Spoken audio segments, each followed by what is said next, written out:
Recently, I've been playing Clair Obscur, and when I'm not streaming that live on the channel, 3 p.m. to 6 p.m., wink wink, I spend my time playing Skyrim. Randomly, I thought about this, and something about it started to bother me a little bit. First, let's discuss Clair Obscur. This game, I had the pleasure of playing before my gaming laptop died. Rest in peace, Lappy. I remember distinctly recommending it to a friend of mine who enjoys games like Persona, turn-based games. While I don't mind turn-based games, the ones I do like are what I would call rare gems. Divinity Original Sin 2, Baldur's Gate 3, and Final Fantasy X. Ironically, the one friend I wasn't sure would like Clair Obscur turned out to love the game and talks about it every chance he gets. The group chat loves it. There's nothing like seeing someone you care about be so filled with joy and passion when a work of art truly speaks to them. Now, I didn't recommend it because it was turn-based, and with all the dialogue, I naturally assumed that he might get bored. Anyone who has seen us play seamless co-op Elden Ring, or anything that requires listening to NPCs, knows that we can be impatient with overloaded dialogue games. There was something different here, though. This game, it reminded me of how I felt when I gave Final Fantasy X a chance as a teenager. Before anyone gets their panties all knotted up, no, Final Fantasy X is by no means anywhere close, in my eyes, to the love of Clair Obscur. Let me explain, and hopefully this will clear up any confusion or notions of me dunking on one game to prop up another. Final Fantasy X was the first time I gave a turn-based game a chance and didn't regret it. The combat felt good and fun. Yeah, the story and the voice acting at some points could be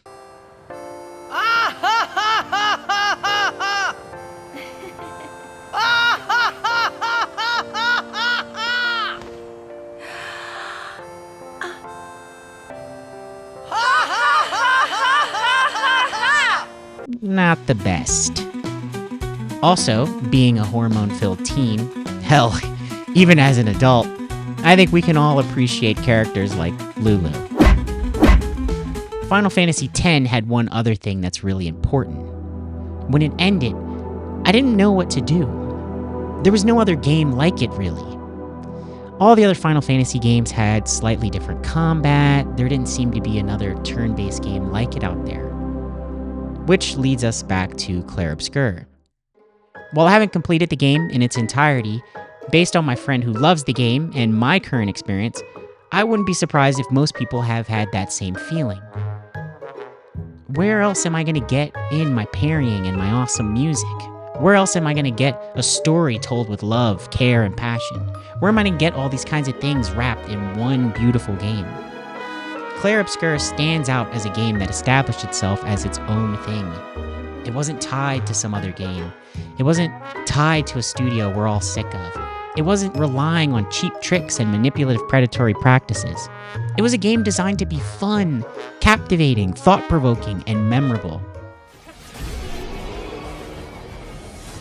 What can I say, chat? What can I say? What can I say? We did do it, buddy! We did do it! I'm proud of that guy! I'm proud of him! What's he doing? Come back! Talk to chat! I swear, if everybody's lurking right now and they didn't just witness this, I'm gonna be fucking pissed. I'm gonna be absolutely pissed. We're watching right now. Don't even worry about it. Cucks! They're good. They're good. It's beautiful, chat. It's a beautiful day. It's really a beautiful day, chat. Things couldn't be better. This game is damn near perfect in my eyes, and I know in time certain aspects may be nitpicked, like depth of field blur being blotchy sometimes, or some people may not agree with me on story elements being done right. Without spoiling anything of the story, I will say that if you pay attention, you'll notice things that would get lesser stories torn apart for being cliche or a typical trope. However, in this story, I feel they really nailed the realism of the characters. Anyway, this isn't meant to be a review of the game, but we'll tie all this together later. Skyrim. Or, as the highly intellectual call it, Scrim.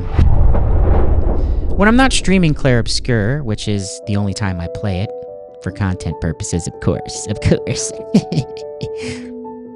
I'm usually relaxing playing Skyrim. Or trying to, anyway.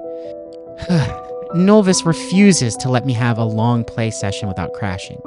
Lore Rim too, before any fan of that mod list tries to come in here and gloat about it. I bring up the crashing for a reason, though. Skyrim, while an amazing game in its time, can still be really fun. However, I think most of the community agrees playing it without mods is really not the move in 2025. I mean, look at what these mod lists can do. This once dated game with its potato graphics and shitty combat system can now be almost Souls-like in nature. Dodge rolls, parrying, physics on your clothing and hair, and other areas.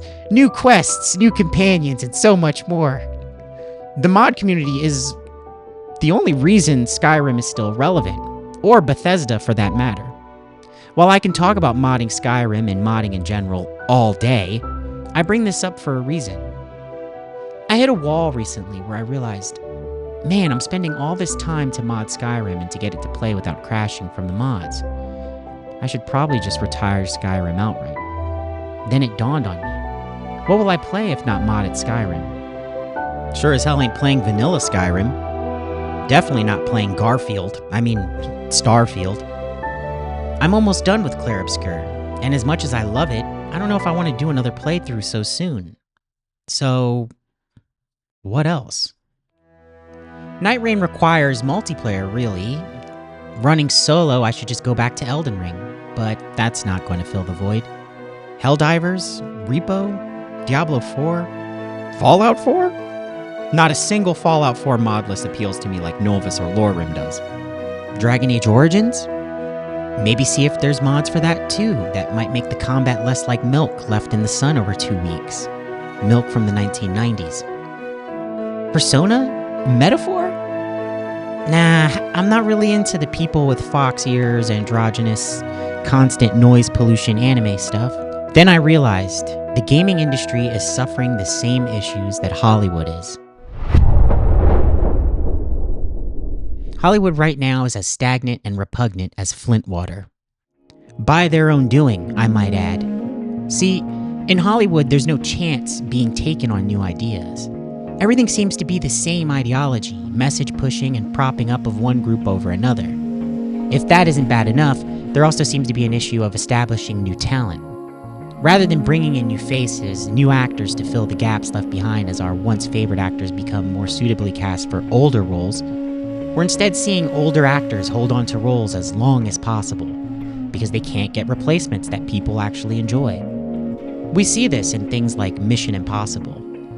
While the latest Mission Impossible movie I saw was actually pretty good, we have to acknowledge that Tom is getting up there in age, and this property needs to be passed on, if not retired for a good 5 to 10 years. No disrespect to Tom. I mean, if he wants me to step up, what can I say? Tom! I'd be absolutely honored. But seriously, even when Hollywood tries to bring in new talent, it's not based on skill or talent, but their activism. This applies to more than just the actors, because this shows in the writing and scripts of these new projects. What winds up happening is we, the viewers, get insufferable actors saying insufferable things both on and off the screen. I just mean that it's no longer 1937, and we absolutely wrote a Snow White that is not going to be saved by the prince. She's not going to be saved by the prince, and she's not going to be dreaming about true love. She's dreaming about becoming the leader she knows she can be. Now, I've seen defenses of message pushing in the form of people referencing Star Wars and how it speaks on Vietnam and all that jazz. The difference there is the message wasn't forced down your throat. You had to actually think about it. The story was focused on telling a good and captivating story focused on the world of Star Wars, or Luke Skywalker and his friends. Real passion went into the story. How many times now have we seen activism and message pushing overshadow project after project, diminishing both the story of the film and the main character? All this is paired with the issue of constantly putting out films based on previous films. Sequels to sequels, and sequels to spin-offs, and spin-offs of the sequels to the sequel, and sequel to the spin-off of the sequel of the sequel. The gaming world is suffering a similar problem. New talent is not being brought in, and those that are being hired to work on new titles are insufferable activists pushing messages. And they're not even good at the job. Just like how Hollywood puts out a movie that isn't easy on the eyes, and with its message pushing is also nauseating on the ear.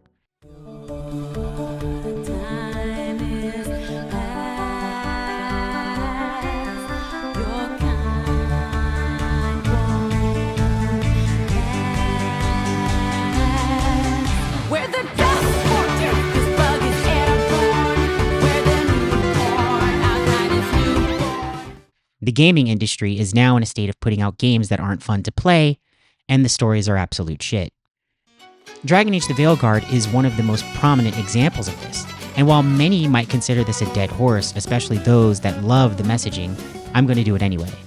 As I stated earlier, in lieu of focusing on the story of an established and beloved property, the devs decided to part from the beloved dark fantasy RPG and opt in for a more mentally deficient child art style and childlike gameplay, strangely mixing childlike movie aspects and making 90-degree turns into some of the worst dialogue to include sexual in nature.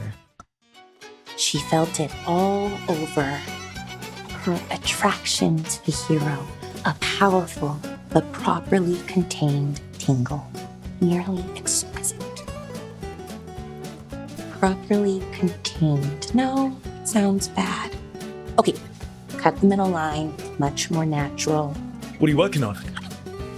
Rook, I didn't see you.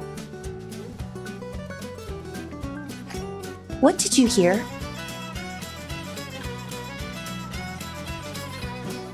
Enough to get a powerful but properly contained tingle. That isn't, I'm not, Oh, you're joking, right? Why don't we just try a few things and see what we like doing? Right. Of course. Improvisation. It's not what I'm used to, but I'm learning. From you. Yeah, so let's just see where this goes. Together. Which led most sane people who made it that far to say, maybe the FBI should put tabs on the people over there. Again, before simps for this kind of shit say I'm overreacting, the devs themselves made it a thing to let everyone know that everyone is pansexual. Because that was super important to people who played Dragon Age Origins. To be clear, before I continue roasting Dragon Age the Veilguard, Dragon Age was a game that fans had been waiting for a successor to for a long time. No game comes even close to being as beloved or successful as Dragon Age Origins within its series. Dragon Age 2 took a hard leap into being more action-oriented. It was the age of making controller gameplay as common in PC gaming as it was in the console industry, and that shows in DA2 prominently. While the game wasn't terrible, it became exhausting and sometimes boring, as you were locked into Kirkwall for the majority of the game, retreading places you had already been, seeing the same people over and over again. Not to mention, it centers on a new hero, and we're left wondering what happened to our hero from before. Dragon Age Inquisition was open world, and again, a different main protagonist, and more controller-friendly than mouse and keyboard, but less so than DA2. Its reception wasn't very well received, as most people found themselves stuck in the hinterlands, only to realize that most of those quests were absolutely useless and repetitive. Both Dragon Age 2 and Inquisition were slightly less dark than Origins, but overall kept to the lore fairly well. That being said, most true fans of the series had to settle for playing Dragon Age Origins, reading the books, and making up their own stories. Then, the announcement came for Dragon Age Dreadwolf, and we were excited. What we got was Veilguard. Try to imagine being a fan of Dragon Age Origins. You played the game in 2009 and fell in love. You might have been a kid, a teenager, a young adult. 15 years later, another sequel comes out. This might finally be the one. We can finally find out what happened to our hero of Ferelden. Maybe we'll finally see how things progressed for Morrigan and the story of the Eluvian Mirrors. What about the Calling? Can it be cured? Instead, You boot up Veilguard, and you're confused. You're sure you installed Dragon Age. You're sure you booted up the right game. Why does it look like I'm playing The Sims 3? Why do all the women have men bodies? Why is the world so bright and pretty? Not just locations that should be bright and pretty, but even the Darkspawn areas? Why do the Darkspawn look like cartoon characters? What deficient mind thought this was okay? Ah, I see. Funny that I expect to be told that I'm being hateful and targeting people, but when games like Baldur's Gate 3 and Clair Obscur come out, suddenly you see those who would defend Veilguard attacking those titles as well. For different reasons, of course. Baldur's Gate 3 isn't the standard. Clair Obscur didn't have enough diversity. Now, the gaming devs, media simps, and paid actors pretending to be reviewers went after Baldur's Gate 3, but they didn't attack it where their activism really matters to them. Why? Well, just like how Pride Month is non-existent this month, activism wasn't convenient or helpful to allowing them to put out less than acceptable products. See, Baldur's Gate 3 had options and inclusivity, but it did something far more threatening to its fellow creators in the gaming industry. It raised the standard. It challenged the sad but current norm we all deal with. Baldur's Gate wasn't charging for DLC, it wasn't releasing with tons of bugs and crashes, patches were rolling out like clockwork. What was that Larian said? We believe in releasing finished games and not charging people for things that should have already been in there. We need to stomp this out. We can't let customers get back to this kind of thinking. Call them homophobic and uninclusive. Wait, they have inclusivity and options for the Pride folk? Now, Clair Obscur doesn't seem to have those defenses. Yet we see the gaming industry trying the same tactic we've seen before.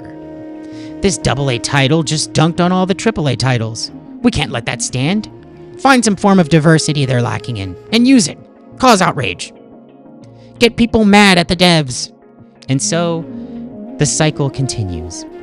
But the game and its reception speak for itself. The gaming industry may be happy with the same tripe being put out year after year. Another day, another Call of Duty, and more advertisements and predatory transactions. What's not to love? It's almost like shitting out game after game of an established property. Shitting out games hyper-focused on your activism and losing the plot of your games drives away your customer base. Not to mention, gaming devs have no problem lashing out at those who speak up, just like Hollywood does. Funny how we're all supposed to want exactly what they want. Funny how a market that's based on supply and demand, they demand we supply them financially for their nauseating activism veiled as entertainment. The delusion required to be overly accepting about identity has been poured into a requirement of fans to delude themselves and be overly accepting of absolutely horrendous entertainment, if you can still call it that. One last thing, and I'll make it short, is the PC gaming market. GPUs are now so expensive, you can purchase a whole gaming PC for the price of a single NVIDIA graphics card. Everyone is fighting and squabbling for the same cards, and with the added help of scalpers, we see already $2,000 GPUs jump to $3,000, $4,000 on third-place markets. The funny thing is, the improvements we're seeing on the lesser models aren't even that significant. The largest leap in performance is the 5090, and even that isn't that much of an improvement from the 4090. The reason I bring this up is simple. From my perspective, and as I've been experiencing lately, you purchase a new gaming PC, maybe it doesn't have the exact specs you want, because who really can afford a 5090 or 4090, if they're even available? So you get what you can afford and can perform as you like, only to realize most games don't even perform that well, or aren't really all that fun. Some games, like Repo as an example, don't even require that heavy of a graphics card. So you sit there and you look at this large financial investment and you wonder, was it really worth it? Would it be better if I had made that investment in the more expensive card? Maybe it was better I didn't, since most games I'm not really enjoying anyway. I could spend all day on this topic alone. But this video is more of a general listing of issues I see that are causing such a damper in the gaming industry, as well as my views on Hollywood.